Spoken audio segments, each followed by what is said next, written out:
Thank you for joining us today in yet another episode in our second month of the Roundtable with Hans Seidel Foundation. Thank you, Hans Seidel Foundation, for supporting this out of the box initiative. We started already last month, and it's pretty much a good conversation on the anti-terror bill.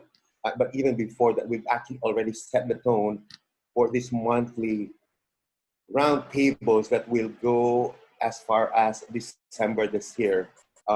Again, we thank the members of the PPI for joining us, also for supporting this initiative for them, and alongside other colleagues in the industry, whether in the broadcast or print or any other platform. We thank the ambassador also for gracing our second monthly roundtable, alongside Guts Heineke of the Hans Seidel Foundation, the resident representative of the Philippines, and also Caroline Lee, the project director or manager of Hans Seidel Foundation. Let me just plug in relation to what we're going to talk about, and also in relation to our partnership with Hans Seidel. PPI, www.ppinewscommons.net is already up since December last year.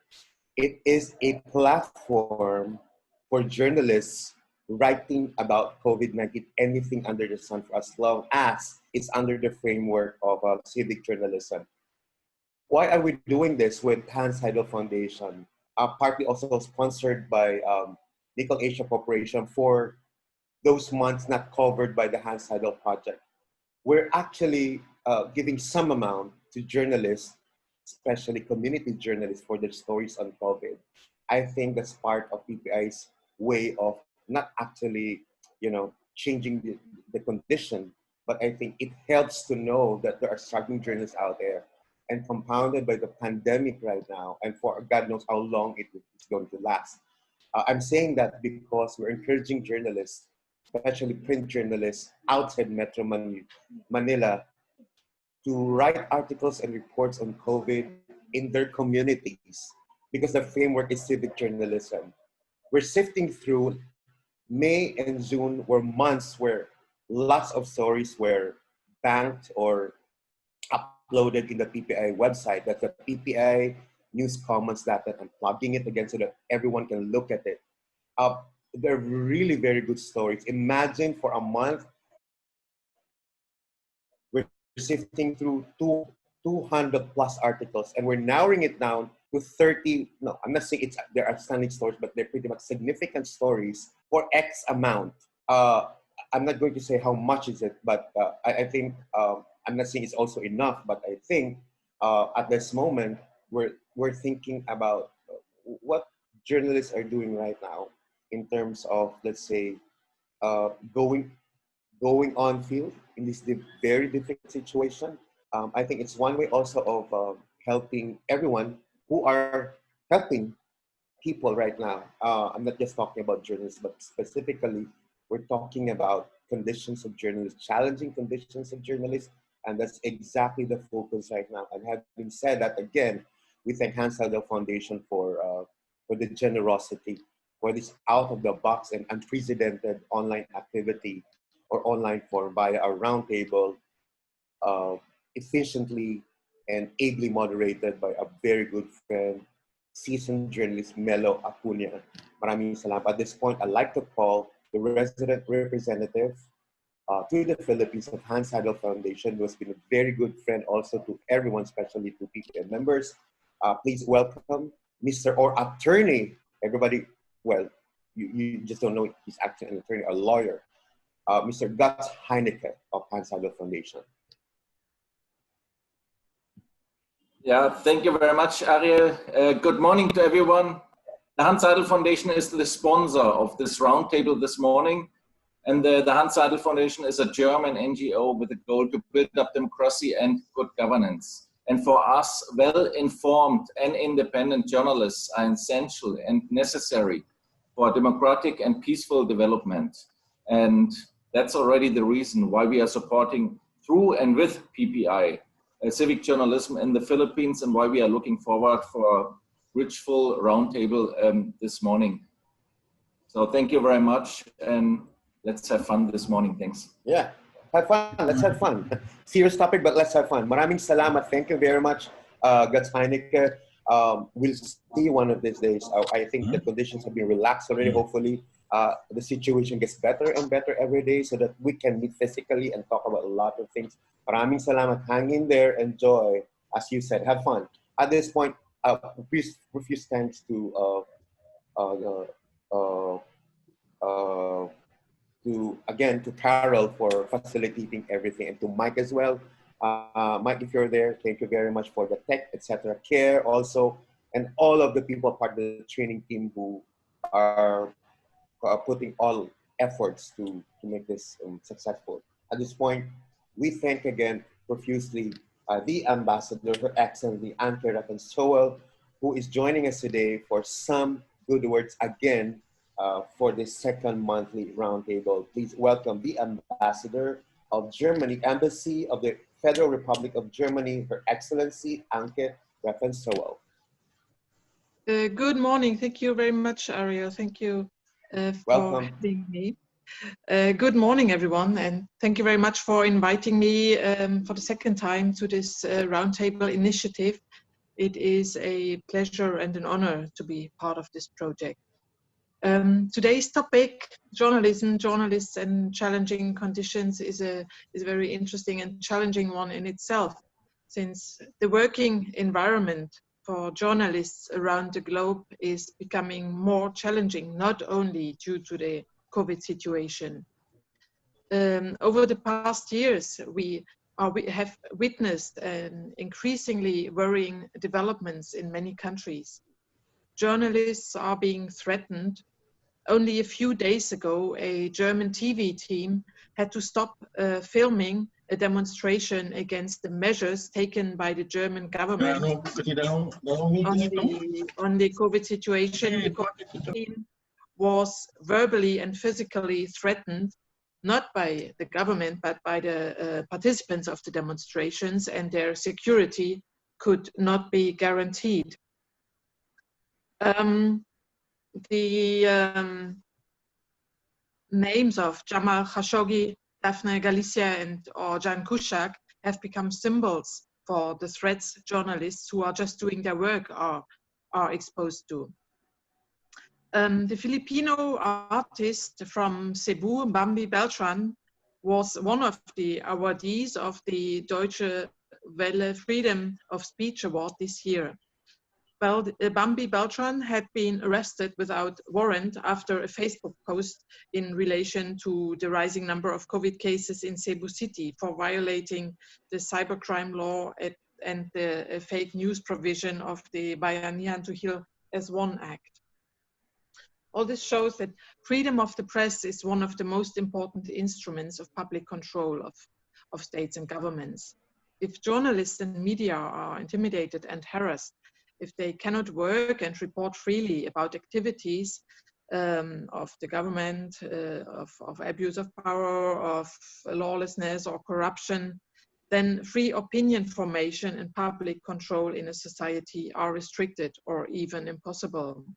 Therefore, press freedom is a basis of a democratic society. The embodiment of press freedom is a human right, and its embodiment in the constitutions of many countries around the globe is an important achievement that must not be compromised. Everyone who has heard about the Watergate affair or who has watched the movies The Post or The Spotlight knows what changes, what historic changes can be achieved by media and press.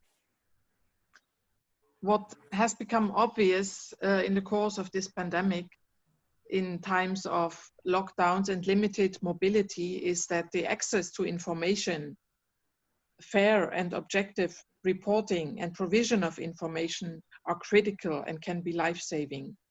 Media and journalists are an essential source of information for all of us, which also means they have a huge responsibility to fair, objective and well-informed reporting, as well as proper research and analysis. All this can only be done properly if press freedom is being granted. Thank you. Thank you, Ambassador Anke, for the enlightening and inspiring message. Over to you, Kuya Melo. Okay. Good morning, everyone.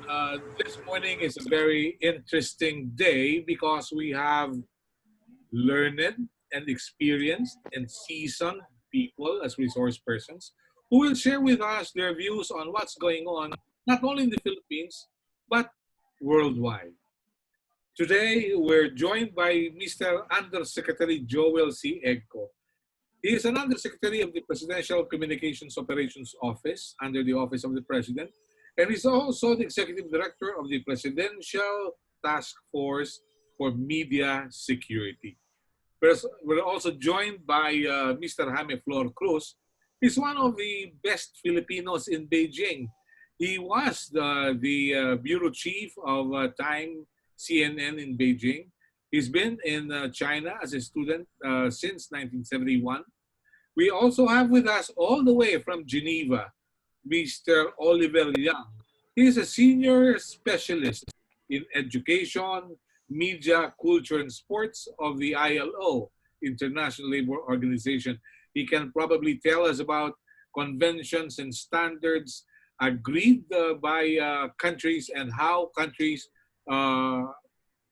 should I say, adhere to the provisions to protect freedom of speech. We're also expecting with us this morning former Commission on Human Rights Chair, Professor Loretta Ann Rosales.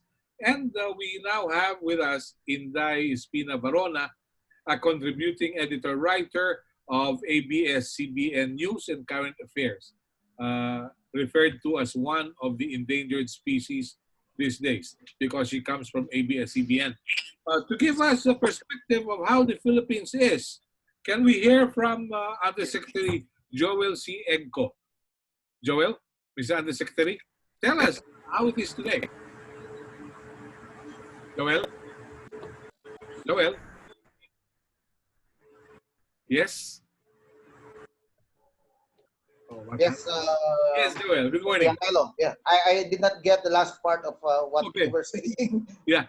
Tell us There was a what's problem going in on in the connection. Philippines. Tell us what's going on in the Philippines as far as your office is concerned. How secured are Filipino journalists these days? Yes, thank you. First, Melo and Ariel, and I'd like to greet the Honorable Ambassador Ivan Stubel and all your partners here right now. And I'd Your like video, to... please. Hello. Yes, yes. Yeah, okay. good. All right. Right. Thank First, you. I'd like to congratulate you and PPI, of course, for having this roundtable. And I'd like to greet our colleagues, the good ambassador Ivan Stewell, for having such a very timely discussion on journalism and the challenges that we are facing right now, especially during the time of pandemic. As mentioned by Ariel a while ago, I'm very glad to hear that the main objective of having a roundtable like this, is to encourage our local media workers here, to report more efficiently about the pandemic and how we should adapt to the problems, accompanying that problem. Well, the Presidential Task Force on Media Security, for the information of everyone, is a creation actually of Administrative Order Number 1 that was signed by President Duterte in 2016. It is one of the two landmark media-related measures that was initially passed or signed by the president. The first was Executive Order Number 2, which implemented in the executive branch the freedom of information. And to update you about these two measures, we are now in the thick of discussing with lawmakers both from the Senate and the House of Representatives the passage of two bills. First, the proposed Freedom of Information Law, and the second is a Media Workers Welfare Bill that was sponsored by ACT-CIS Representative Nina Taduran. It was filed last year, in July last year. And last July 28th, we had a meeting with the Committee on Labor in the House of Representatives. It was attended by no less than the chairman of the committee himself, Congressman Eric Pineda, and a few other lawmakers. And also invited in that meeting were representatives from various media groups. And there were also representatives from the International Labor Organization in that meeting. And I'm so glad to report to you, and I think Ariel was also there, if I'm not mistaken, that the bill, which aims to improve the lot of media workers in the country and promote their protection also, was unanimously supported by all those who participated. And only last week, we also had a series of meetings with the staff of Senators Revilla and Joel Villanueva for the Senate version of the said bill. And we also had a meeting with House Majority Leader Martin Romualdez, who also gave his 100% support to that bill. And as we speak right now, we have a scheduled meeting this afternoon to fine-tune the contentious provisions of that bill. Why am I saying this? Because we have seen the worst. Well, the real state of media in the country. We are in a really very precarious situation. Not to mention the occurrence of this pandemic, of COVID pandemic. What we realized, Kuya Melo, yes. What we realized, Kuya Melo, is that during the pandemic, we hailed media workers in the country as heroes, as frontliners. But sad to say, among all the frontliners, and I don't think this is only happening in the Philippines. I'm not sure if this is also happening around the globe. But we found out that among all the frontliners, media workers actually receive very little, if at all,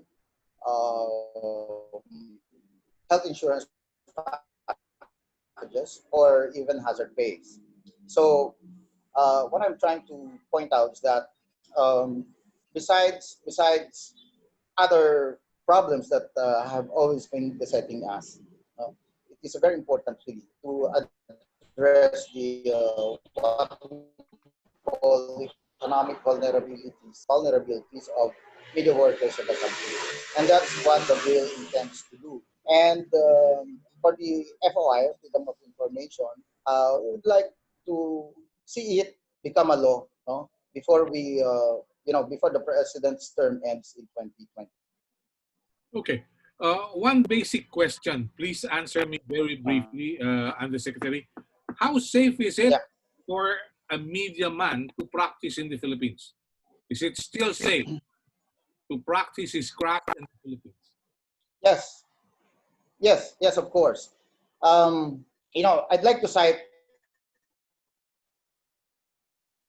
data from the Reporters Without Borders. Know well what RSF is. Every year, RSF released its Press Freedom Index, and we tracked RSF data since 2009 up to 2019. All right. So based on those data that we gathered, and I even wrote an article about this. Based on those data, the worst time for Philippine media was during the period 2009 and probably a few years after that, because it was in that year when the infamous Maguindanao massacre happened. we ranked, if I'm not mistaken, 156th. It was the worst actually. And over the years, come the time of President Noynoy Aquino, there were very slight improvements. No? So again, we tracked those data for a 10-year period, and it was found out, and you can check yourself, you can verify those data, that during the last 4 years of President Duterte, Philippine media uh, was in a better position than compared to those previous years. The last 6 years combined, combining the time of President Gloria Arroyo and President Noynoy Aquino. So those data would speak for themselves, and uh, that's it, Melo.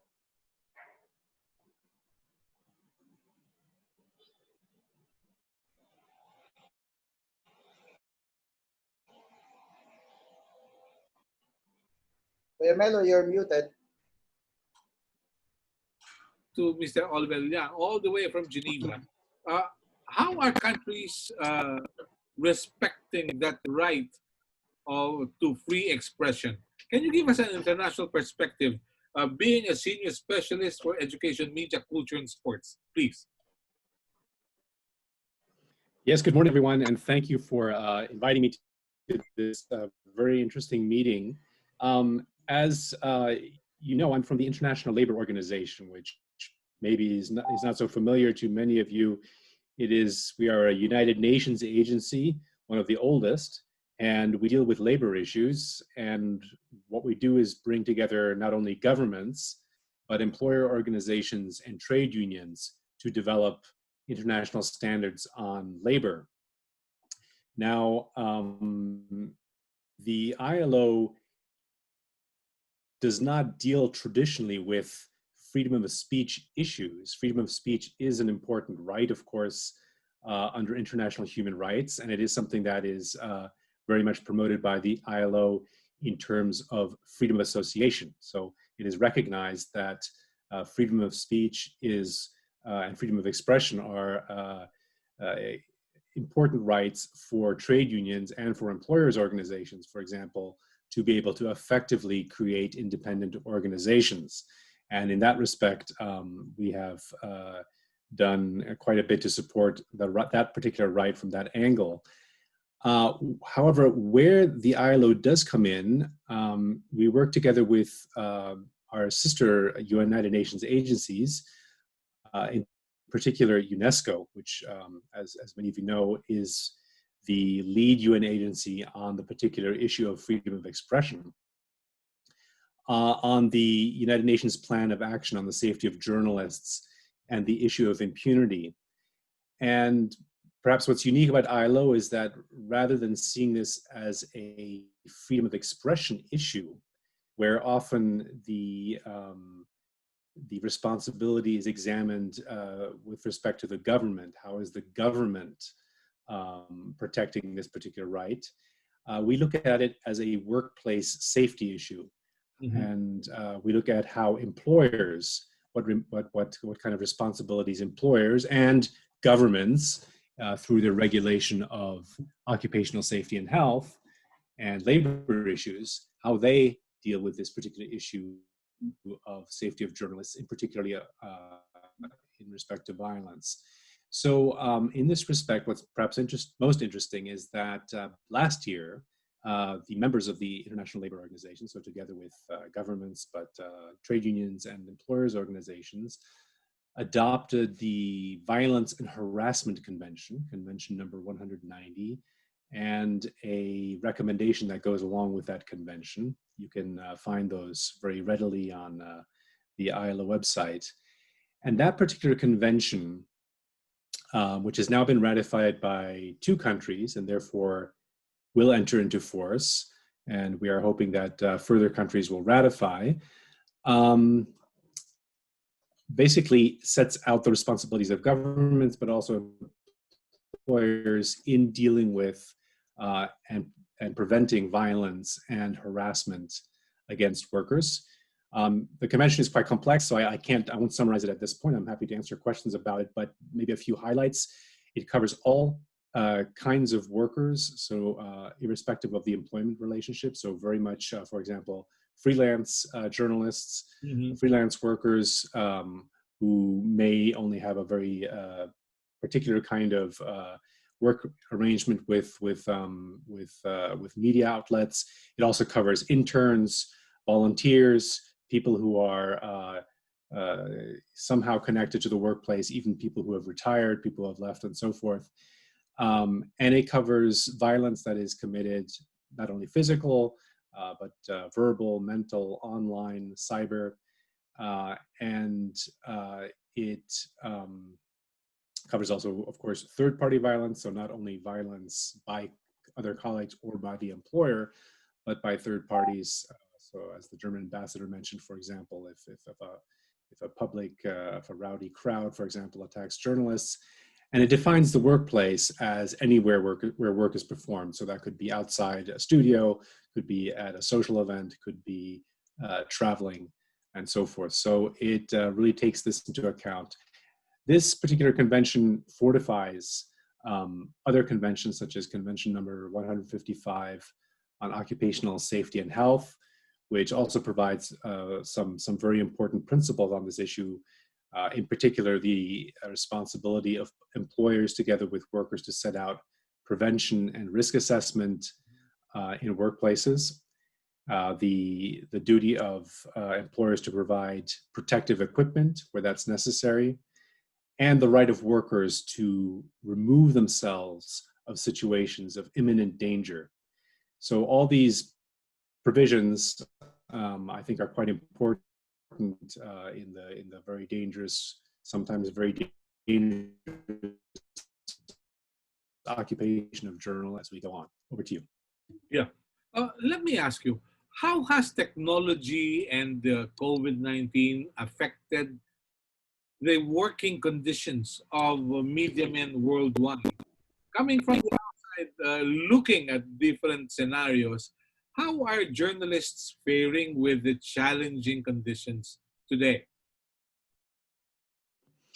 Well, it's a good question, and certainly you've got local knowledge that's going to be more deeper than mine on the situation in the Philippines. But what we're seeing in general is that COVID-19 is having two effects. One is, of course, it is an occupational safety and health situation for journalists themselves. Yeah. And if you've seen the International Federation of Journalists quite some time ago adopted some guidelines, some very useful guidelines on protection of journalists. So journalists themselves, of course, have to implement the same kinds of measures that anyone else does on social distancing, on mask wearing, on hand hygiene, and employers bear some responsibility there as well to provide the necessary protective measures and the necessary information. We've seen that the kind of emergency legislation that is being passed in some countries to deal with COVID-19 has affected the way that journalists can report on the issue. But that is a freedom of expression issue, of course, that some other organizations might be more familiar with. And perhaps I should mention here, and this is of course the elephant in the room, is that the economic conditions surrounding many media outlets and journalists have worsened, and we've seen job layoffs in media from a number of major news outlets.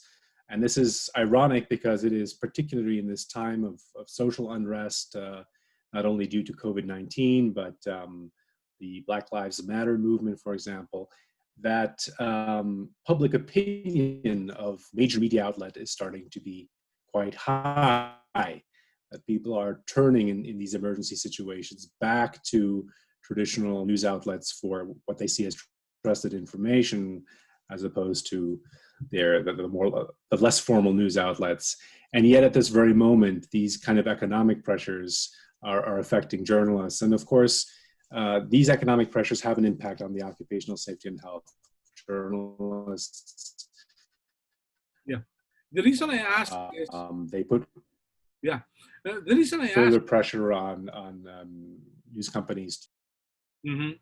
I've heard, Oliver, that there have been newspapers and radio stations which closed because of economic viability, and that journalists have become unemployed. If not, they're trying some other professions. How do you look at that? How will that impact on the objectivity in their profession? Well, that's economic pressure has a big impact, I think, on how journalists work. I mean, we've seen that it's been a fragile industry for a long time. So the use of freelance or the use of stringer and independent worker arrangements, and so the independence issue doesn't necessarily come that reporting because of COVID, but that they're taking greater risks or playing more to the market, so to speak. So, you know, if you look at the statistics, that a lot of the victims of violence in war situations is because of freelancers who are pressured to give stories. Over to you. Okay. Mr. Jaime Flor Cruz used to work in Beijing, and he's in the Philippines now. Mr. Jaime Flor Cruz, it's been said that when the Chinese says, "May you live in interesting times," it's more of a curse than a blessing. You're breaking up. Okay. So how are things today? How do you look at We can't hear you. Okay. Maybe it's the internet again. Okay. Jimmy, it's been said that when the Chinese tells you, "May you live in interesting times," it's more of a curse than a blessing. But definitely today is we're well into challenging conditions. How do you look at it? Yeah. Times like this, pandemics and public health crisis, is the first time for journalists. I remember some 17 years ago covering SARS epidemic in China. It was very bad, and yet we didn't know what SARS was like in the beginning, and yet we had to go to the hospitals, talk to the patients and doctors, and then go home and write about it. And then at home, I worried about my own health, my family's health, and we could only hunker down. Of course, this one, that one pales in comparison to SARS epidemic. We are still in the worst time for journalism because, again, we have to take care of our own health while we cover a very dangerous spread of virus. And yet, I also think that this is the best time for journalism and journalists. Why? Because this is a good time for journalists to show why we are important, why our role as journalists is important in a society, in the world. What are we? What's our role? We are, of course, recorders of history. We are explainers of what's happening. But I think the best way to describe the role of journalists is we distress the comfortable and we comfort the distressed. So in our role, I think we try to keep the government and government officials, and at the same time we give comfort to the vulnerable, the marginalized, the laid off workers, the tricycle drivers. I think that's the best way that journalists can play a role here. But it's a very challenging job because most of us, were not trained in medicine. So our job really now is how to explain a very complex issue like a pandemic, this virus, in a way that is understandable and relatable to the layman who are reading us or listening to us. And so I think that remains our big problem. Melo? Yeah. Do you also share the idea that today would refer to what Charles Dickens once said? This is the best of times, this is the worst of times, because in conditions like this is supposed to bring out the best in us. Being a journalist that you are for some decades, what are your thoughts about this? Well, again,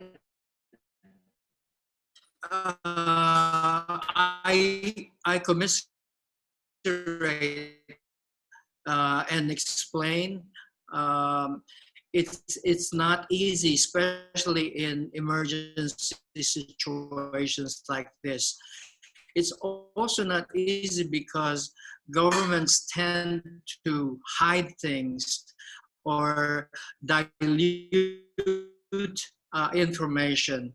So the job of journalists is to keep assessing the information that is being dispensed and make sense of them. I think that's the hard part now, is how to explain to our audiences why this is happening, and yet at the same time, aside from explaining the crisis and how serious it is and what we ought to do, at the same time, we also need to show some, not just sympathy, but also optimism. What is in store? Is there an end game? And how do we get over this? So I think that's also a very difficult job for journalists. We don't want to appear like we're just putting down everything and everybody. We also need to give credit where it's due, and also to give our audiences a semblance of optimism that too will pass. Okay, very Melo? well. Yeah. Thank you. Can we hear from Inday? Inday Barones of ABS-CBN is with us. Inday, where are you? Yes, Inday, good morning. Inday. Uy, nawala. Hi, Melo. Good morning. Morning, everybody. Yeah, Okay. video. Yeah. Can you hear me? Yes, of course. Video, please. Okay. Okay. Walang video. May video ba? Teka, nawawala. Naka-on. Hinahanap ko May eh. video. May video. Go. Okay. Yes, Inday. Okay. Just a few things. Now, first, ring response lang the report without Porter's report. Okay. Technically, he's right. The Arroyo years were really bad. I was a new JP chair then. I do know that. It wasn't good during kay Pinoy either. We know that.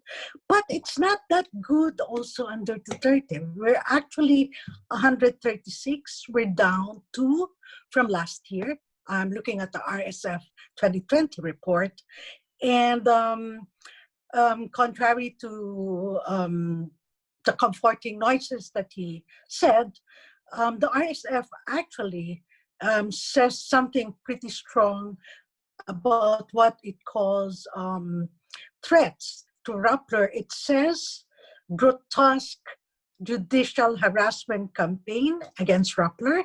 And then, of course, it also mentions the threats against ABS-CBN. And this was, of course, this came out before the closure and before the denial of franchise of ABS-CBN. Okay. Number 2, I wouldn't call na maganda ang ating press freedom. We may be firm in speaking out, in writing things, and being critical. But I'd like to remind Mr. Echo that no less than PCOO officials, AUSEC, and other military officials seem to have a mindset, in red tagging. I've been red tagged and a lot, pati ABS-CBN, any big scandal seems to end up as a communist conspiracy. And the striking thing about this government is this: it's the worldview that says you're all guilty until you can prove to us that you're innocent. And the only way you prove your innocence is by doing what we want you to do. That's very, very clear, repeatedly statements by their government officials. And just two more. Yes. Two more.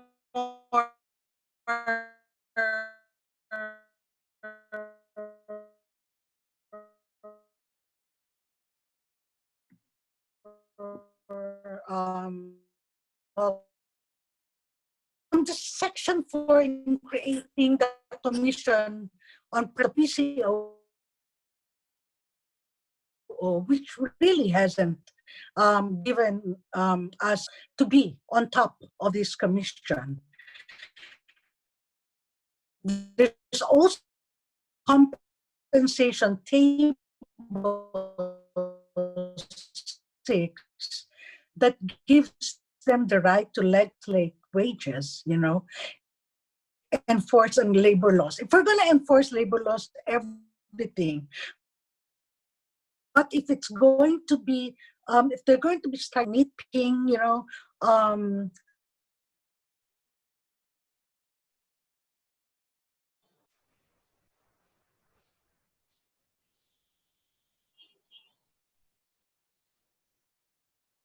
Yeah.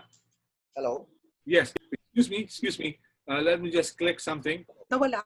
Yeah. Sandali lang. Go Okay, go. ahead and react. All right. I'm sorry. All right. Thank you, Ma'am Inday. Thank you for that. Teka, sandali. You know, Okay, Inday, magre-rejoin din si Joel, pero hindi ka pa tapos, right? Inday? Sure, no problem. Yeah. all right. Thank you for that inputs, Ma'am Inday. Well, we need to look at the entire context of where Philippine media is. No? So before the pandemic, we have more than 1,000 FM stations. We have around 400 AM stations nationwide. We have almost the same number of TV stations, nationwide, and we have at least 300 newspaper titles nationwide. And if you're talking about cable operators, they have a group that has 600 members, and these groups employ a total of 20,000 media workers nationwide. So all in all, they have more than 2,000 actually, or almost 3,000 various media outfits in the country. I commiserate, I sympathize with my friends, of course, in Rappler and ABS-CBN. Of course, I practiced journalism in the private sector for the past, for more than 2 decades, and I have a lot of friends in those outfits. But we need to put those problems in their proper context. All right. So basically, these problems have all been discussed in the courts. Oh, please. Yeah, and I guess you have heard our lawmakers and even executives of ABS-CBN answer one another during public hearings in the issue. All right. So my point is, while I sympathize with them, we also need, to think about the bigger problems confronting Philippine media right now. And as Mr. Liang Oliver said a while ago, it involves their, labor tenure, security of tenure, protection, and yes, that is why we are pushing for the Media Workers Welfare Bill. And I'm so glad you mentioned about those contentious provisions in the bill, Ma'am Inday, because those contentious provisions about PCOO heading the commission, those are being talked about in the past few days, and we're going to discuss that this afternoon, and we're going to fine tune that. Meaning, if that's not acceptable, we would not push through with it. And the compensation table, again, we're going to seek guidance from the Department of Labor, and in the matter concerning additional health benefits for media workers. We are also consulting SSS and other agencies that are concerned in those matters. No? So all of those things are still being processed. No, there's no final version of the bill yet. But my point is, for the longest time, I haven't heard of any media group for that matter that really pushed for the benefit to improve the economic lot of our friends in the media, especially during this time of pandemic. I have a lot of personal friends who lost their jobs, no? And I know for a fact that there were media outfits that really they folded up, no, because of this pandemic. So we have so many problems in the past, and these problems are aggravated by this pandemic. So my point is that we should look at the entire picture. No, no, nobody among us in the industry could claim that we are the end all and be all of journalism in the country. We have Melo here, we have Jaime Flor Cruz, we have so many thousands of friends in the media who are still practicing. The problem with ABS-CBN, for instance, again, well, we all know very well that it was a problem that had dragged on for 4 years, no, since before the time of President Duterte, and it's about the free-to-air franchise of ABS-CBN. But you're still writing, no? I still watch news programs aired, well, not aired, no, published by ABS-CBN. I read stories published by ABS-CBN.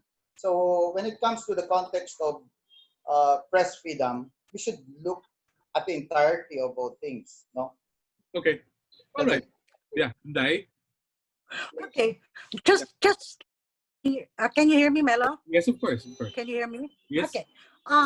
Let's be very clear here. You know, I would step up for anyone, not just ABS-CBN, not just Rappler. So don't give us this like these people are entitled. You know, I have all since when I was chair of ABS-CBN of NUJP.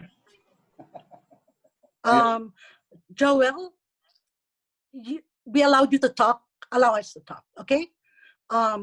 Even when I was NUJP chair, I stood up for people who probably other colleagues in media would think are not quite, respectable, because it doesn't matter. You know, the rights are rights, and everybody is entitled to that. So when we're talking about Congress, we heard those congressmen say they couldn't have cared less when all these different agencies were saying that, yeah, valid yung mga punto ng ABS-CBN, you know. And more than that, ganito lang yan eh. Ang presidente na booking, that's exactly what he wanted to broadcast network, simply because he was pissed off with that.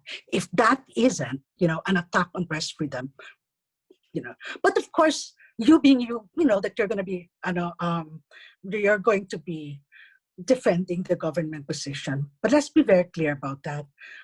Practically, even our colleagues in other rival networks have stood up to say the government was dead wrong in denying ABS-CBN its franchise. It's not a question of, we're on digital. Everybody knows that there are big segments of the country that would have benefited with free broadcast, but are now deprived of it. Okay. All right. Oliver, in as much as all this would boil down to labor conditions, security of the workers in their job, Have you seen parallel situations in other countries where networks have been closed, where radio stations opted to shut down because of viability and political issues?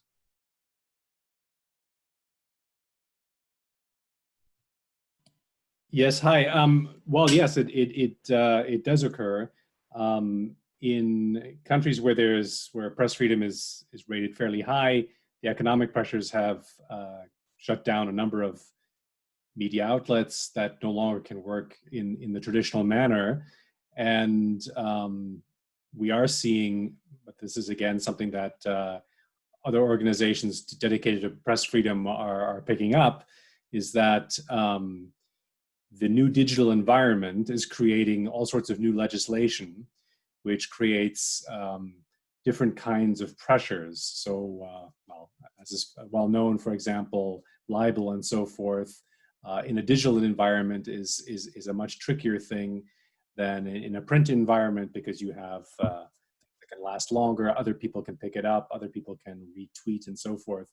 So it has created challenges. As far as we can tell, intrepid journalists are working within these frameworks. So it's not that there's direct intimidation sometimes of the workers themselves, but it's the media outlets and the employers behind it that are sometimes facing challenges in these particular kinds of restrictions. And I think here one point that comes through, and it is not particularly our agency, but agencies like the European Broadcasting Union, for example, that are promoting, is this question of public versus private media. And it does bring into question the role of public broadcasting, for example, which has often been a bit more resilient to these kinds of pressures. And what we've, of course, seen in the last 30, 40 years is the incredible privatization of media, which is has its role and has its place, but that has its particular vulnerabilities as well in these kinds of political, but also economic pressures. And so that's something that we could certainly put on the table. Over to you. Okay. Oliver, as far as I know, during general assemblies at ILO, you get to recognize the best practices, as you also call on other countries who may not necessarily follow or adhere to accepted norms, conventions, and other agreements, right? You have that mechanism, right?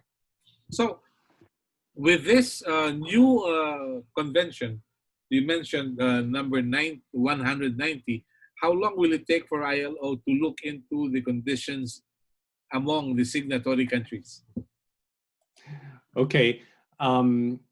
The ILO has what I would say probably one of the strongest supervisory mechanism on its particular conventions, because once a country has ratified a convention, it has to report regularly on how it's implementing that convention. And that report that the government sends has to be, can be supplemented by the social partners, by employer and workers' organizations. So it's not only the government that's giving its version of how it's being implemented, but it has to, the trade unions, for example, also have an opportunity to bring in their observations. And those reports are examined by an independent committee of experts, an independent committee of jurists that look at how the country is implementing the provisions of the convention, and which then brings out its own report. And if the situation is serious, if there's serious cases of violations, those cases can be brought directly to the International Labor Conference, which happens every year, and governments are asked to respond directly to the conference why there are certain problems. Now, the particular convention that's come into force, I believe it was Fiji that ratified this summer, so it takes one full year for the convention to come into force after the second ratification, so it will be in force sometime in the summer of 2021. So at that point, the two countries, I believe it's Uruguay and Fiji, that have ratified will then fall under the supervisory mechanism of the ILO. They will have to report in any case on how to implement this convention. And then any other ratifying country will fall under the same system. I should mention, though, that as members of the ILO, which of course the Philippines is, and has been a long-standing and very active member, and I should mention, of course, and shout out to our office in Manila, which has had a very long history in the country, that member states are also obliged to submit any convention adopted by the International Labor Congress to its parliament. That is an obligation. So the Philippines, even if it doesn't ratify, will have to report on how it has submitted to Parliament for consideration of ratification this particular convention. Maybe one more thing to add is if for any reason so one thing that journalists can do, and journalist unions and media organizations could do is to work with the government to see whether ratification of this convention is something that would be good for the Philippines. If it does ratify down the road, one of the provisions of the convention is that the social partners, so the employers and the workers, work with the government to determine which particular industries and sectors are vulnerable to violence and would require special government attention. And of course, one of the things that we have been recommending to unions and employers organizations is to examine your particular industry. And we know, of course, that journalism is one of those sectors where violence is an issue. Over to you. Okay, thank you. Mr. Jaime Flor Cruz, tell us, how do you look at the conditions today? We know of media workers who are workers, but they don't get what is due them. They are exposed to all these threats. Well, I've been a stringer for a wire agency, and I got 100 pesos per story, but that's okay.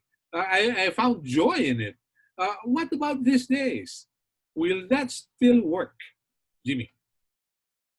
Well, with the advent of the internet technology and the social media, the business models in the media is also under threat. It's in the state of flux.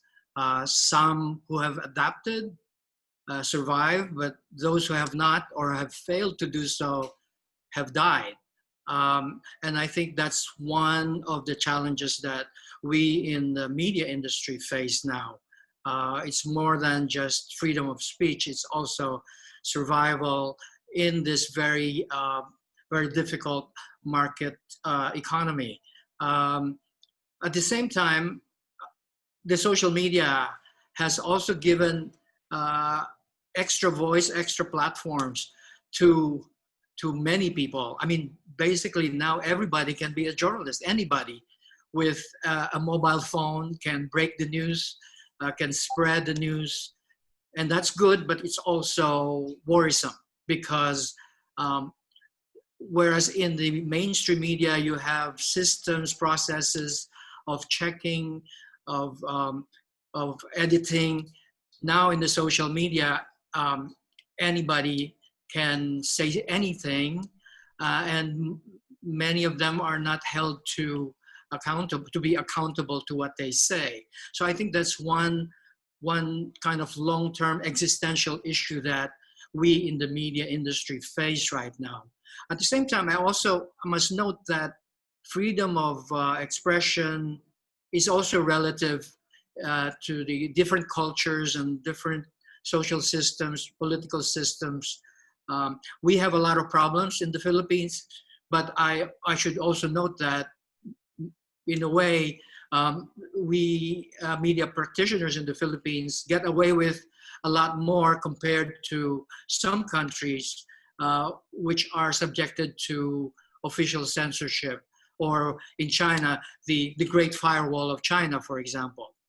we don't quite have that. There are similarities, but also there are differences. So in a way, we are facing different problems in different ways, and we as media practitioners, I think we need to adapt to all these changes that's happening in our respective industries and in our respective countries and economies. Yeah, I'm just as interested as anybody else. How did you survive in China? Working for an American company, and yet you covered very objectively. How did you make both ends meet? And how did you satisfy your principles, so to speak? I think, to put it simply, I worked as Jimmy, as myself. I didn't work as an American journalist nor as a Chinese journalist. So I managed to keep myself above the geographical definitions or stereotypes that many of us face. In it's not easy. It's not been easy in a place like China, which you are in very you're under the microscope a lot as a foreign journalist. But I think I tapped into my long association with China. I've lived there for 30 plus years by then. So I had a lot of local sources who trusted me, not just as a journalist, but as a friend. And I've been very careful in using information from them, while at the same time giving them cover and not putting them in difficult situation. Again, very, very difficult balance to make. But in the end, I think it's really credibility that makes a big difference. Integrity, credibility, and just being genuine, just being yourself. And your record will speak for itself. So it's more of walking on a tightrope. Yes, it was. It's been like that. And in the end, what really matters is if you stick to certain journalistic principles that can stand the scrutiny of your peers, but also your audiences. In the end, what matters is your product, what you've done. Well, that could be understood very well, Jimmy, because you get your regular pay. But in some instances, let's say in the Philippines, whether we like it or not, for a byline in a newspaper, it may not even be enough to buy a week's supply from the grocery. And so you get beholden to some powers that be.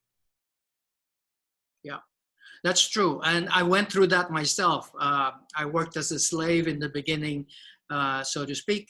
But that's an investment that you make, that our journalists make. And in the end, what really matters, I think what's the biggest consolation for people like us doing that, is that byline, that tiny byline tucked in your story is the best that you could hope for. It's an acknowledgement of your work. It's acknowledgement of your role as a journalist. And of course, there are issues about what is fair in the payment, in the economics of journalism.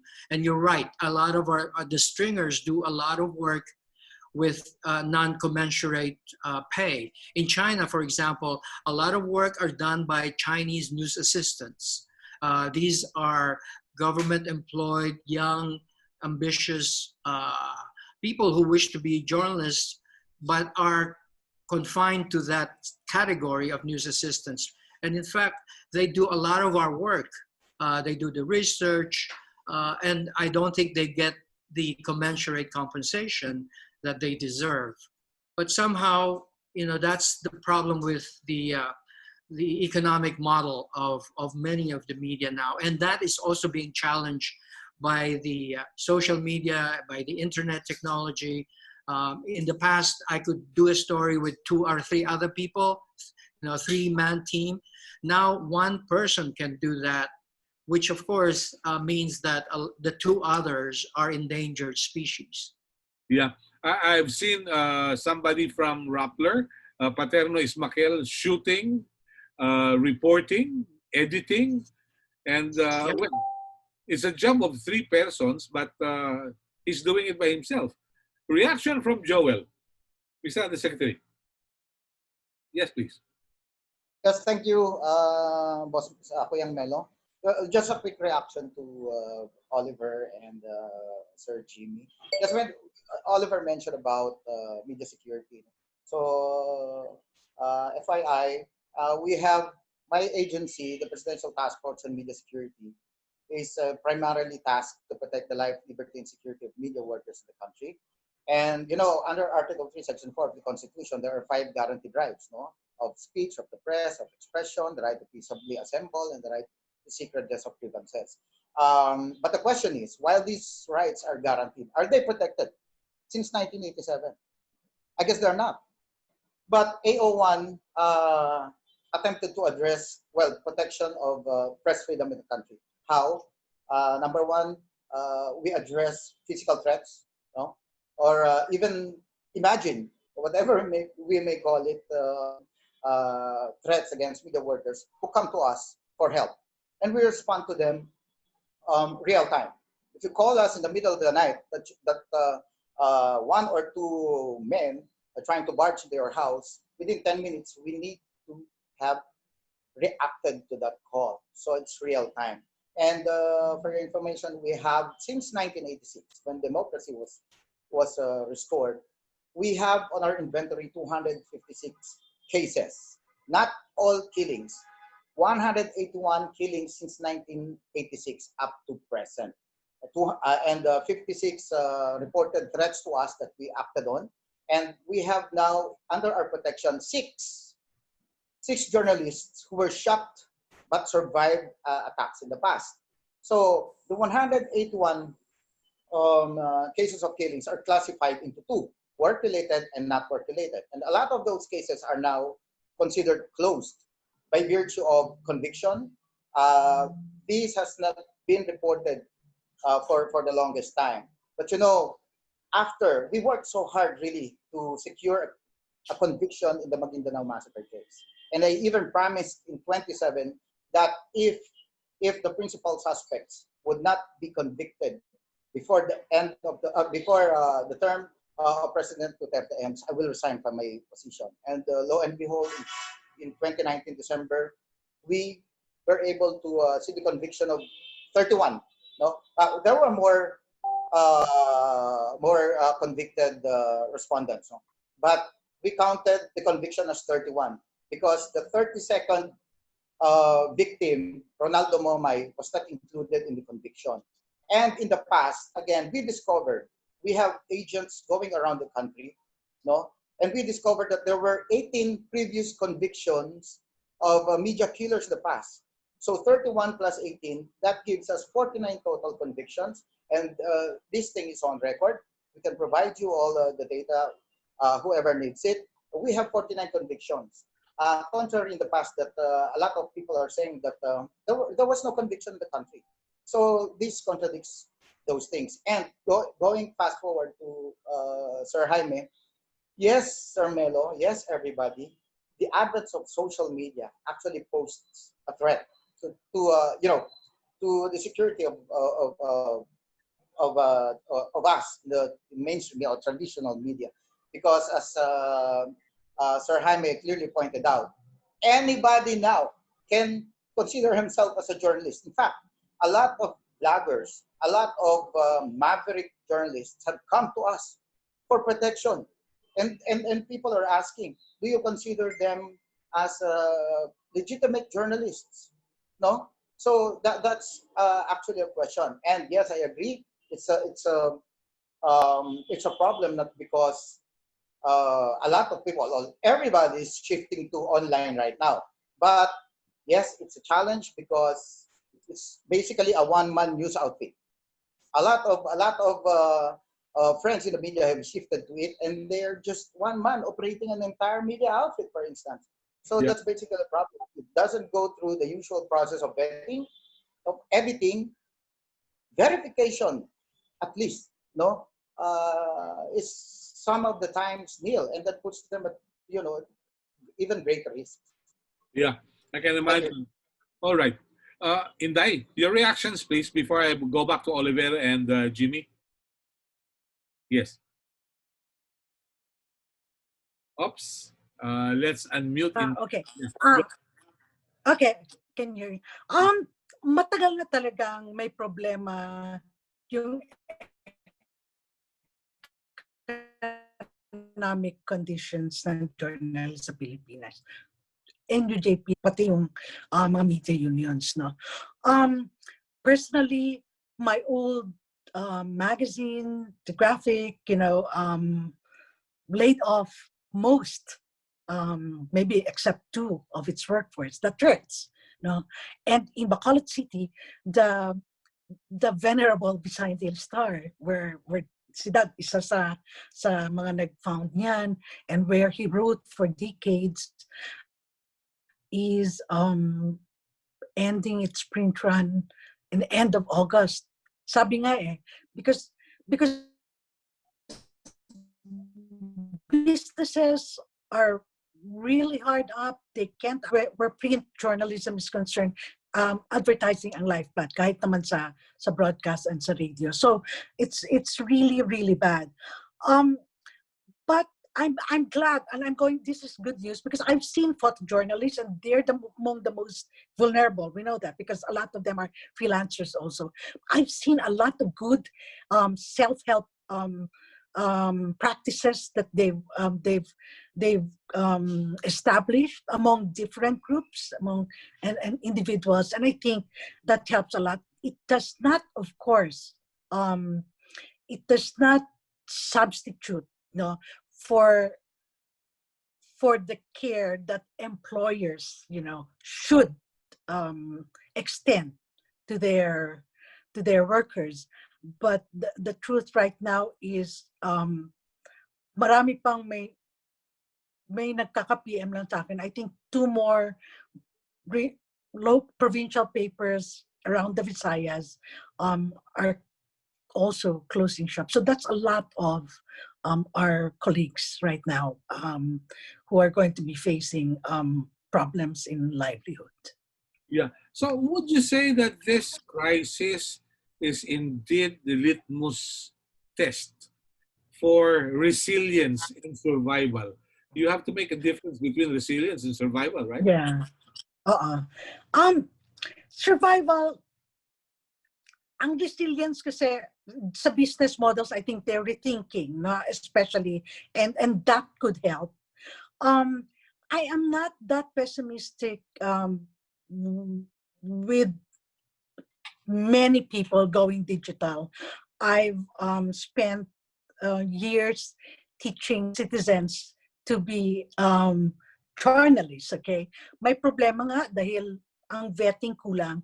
But I think that a lot of, especially young people who are more well-versed in digital technology, if they're taught, they can actually, and I've seen them, started pulling together individual resources so they can start vetting each other para hindi na wild west, hindi na solo cowboy ang nag-ooperate. While they may have their own independence, nagtutulungan na mga kabataan lalo na ngayon because they know that the importance of vetting. And I think that gets them closer now to what journalism is, which includes double-checking, fact-checking, and vetting. And I think slowly, ayokong sabihin na itong silver lining because like so much pain and so much sorrow and hardship is going on.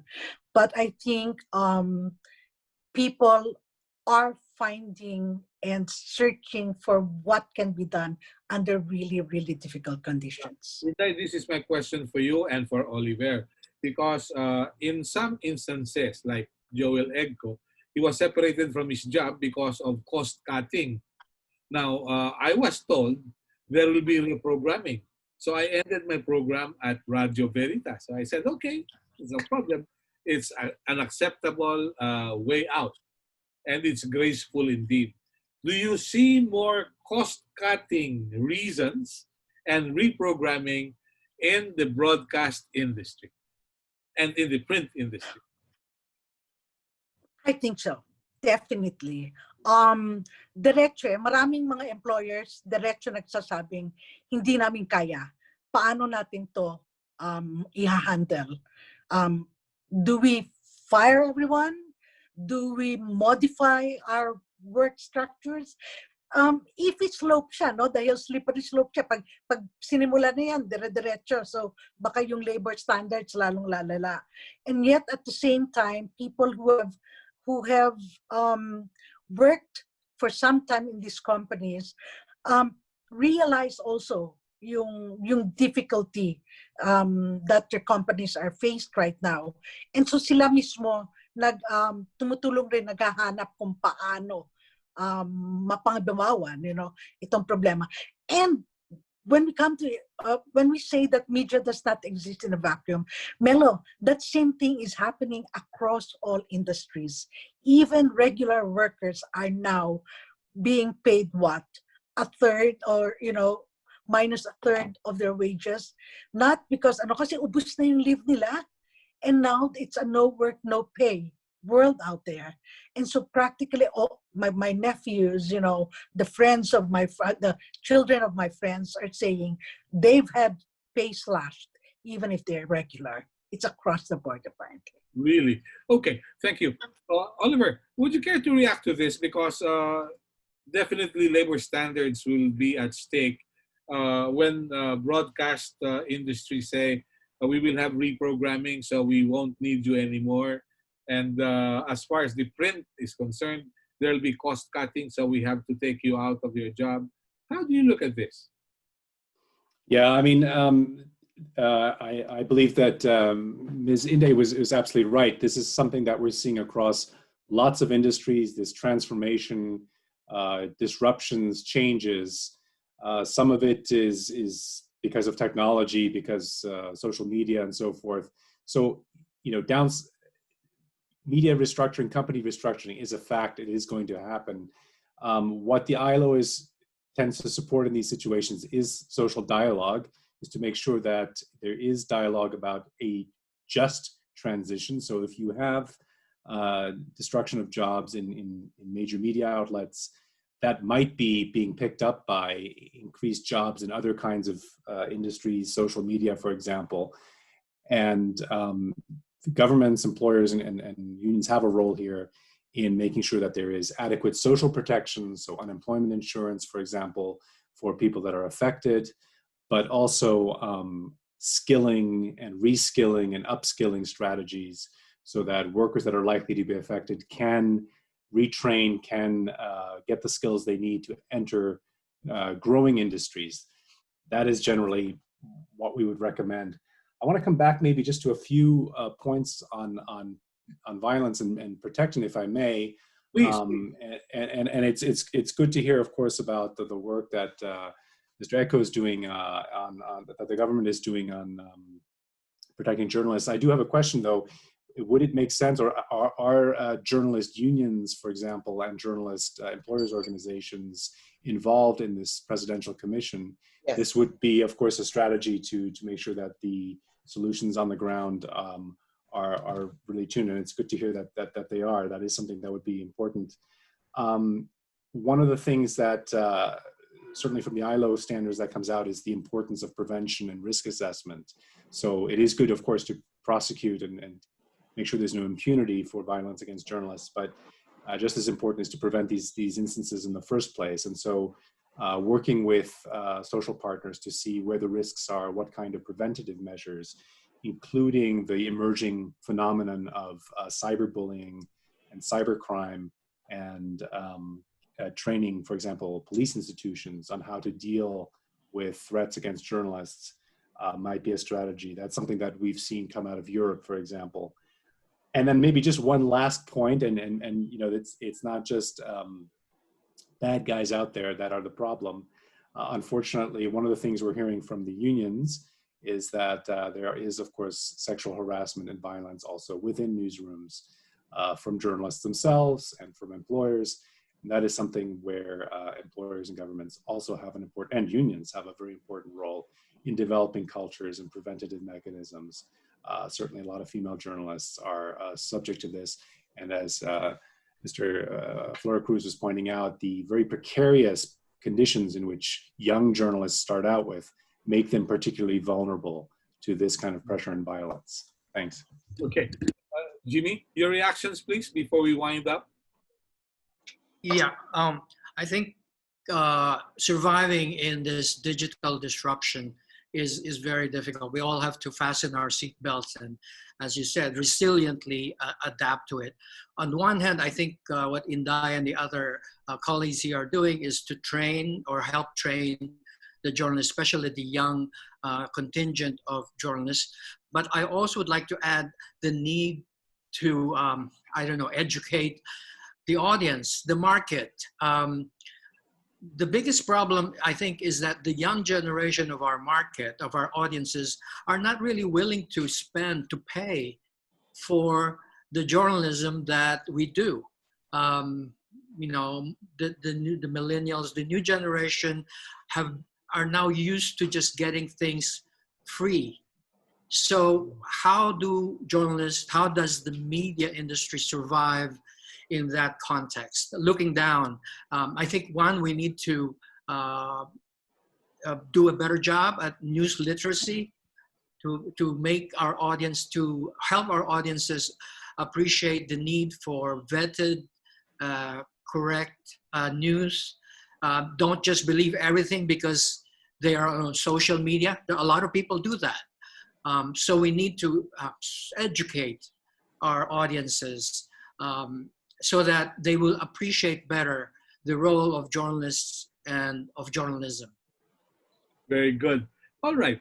I'd like to say thank you to everyone who took time out to be with us today. This is an interesting discussion, but definitely before we say goodbye, before we say thank you, let's have the short messages. Let's start from Inday. Inday, what's your short message? How do you look at the near future? Please, Inday. Yeah. The difficulty, as everybody said, economic hardship only adds to the difficulties that we now face in what I will say is a repressive atmosphere. Okay. On the other hand, I think, and I've seen that even the most hard up journalists are slugging it out there, and I think while we try to help each other establish systems, welfare systems, I think we shouldn't also lose sight of the fact that we are workers and that we need to hold employers out there accountable. Very good. Thank you. Mr. Undersecretary. Nakita ko yung thumbs up. Oh, the thumbs up. Yes, I couldn't agree more to what Ma'am Inday said. There should be a win-win solution, no, to these problems.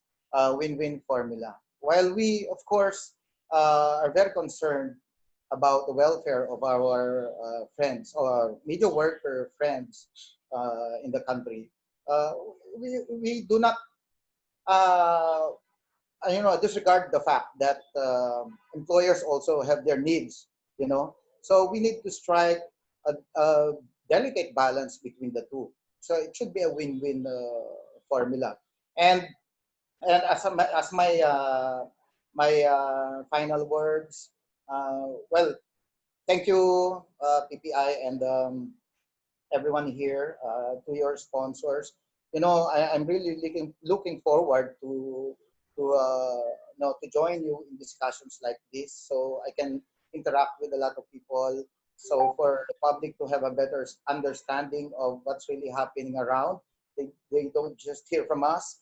I'm glad that they also hear from people like the guests and resource persons in this discussion. And I'd like to seek the help of everyone into supporting this media workers welfare bill. This has long been delayed. You know, we really need, the pandemic has shown us how important this measure is for the lives of everybody. You know, a lot of media workers in the country are now in distress. Not only them, but also their employers, and I understand that. So we need to, really consult with a lot of people, a lot of experts, so we can strike that delicate balance. Thank you very much. Thank you very much. I salute you. Thank you. Oliver, from Geneva, so you can take your chocolate and go to bed. Yes. Thank you. Well, first of all, thank you very much. It was an extremely interesting event, and certainly an honor to be with many of the people involved in brave journalism today. I think the only message I can underline is that, certainly we would hope that social dialogue, that consultation with the real stakeholders remains an important strategy in addressing many of these issues, including the transition to different forms, different business models, and that prevention and risk assessment also play a role, so that we don't only react once there are casualties, but that we can prevent them in the first place. And that certainly the Philippines can rise in the ranks of media freedom and independent journalism, and that real government strategies for ensuring independent and free press remain an important strategy for development. So thank you again to everyone. We hope to hear from you again. Thank you. From Mr. Jaime Flor Cruz. Yes. Thank you. So obviously journalism is one of the most dangerous, thankless, underappreciated occupations in the world. And that's why I think we should first thank institutions like the PPI and other NGOs for supporting the cause of free and fair journalism. Well, more important, I think we should salute journalists like Inday and many others, the ABS-CBNs and the Rapplers and the journalism organizations in other parts of the world who keep on doing the job, because we are indispensable wherever we are. Thank you. Thank you. Well, I'd like to say thank you, and we will end our discussions today with a short quote from Stephen Covey, who said something like, "There are three constants in life: change, choice, and principles." With that, I say thank you to everyone who took time out to be with us. To Oliver, sleep tight. Have a nice day, everyone.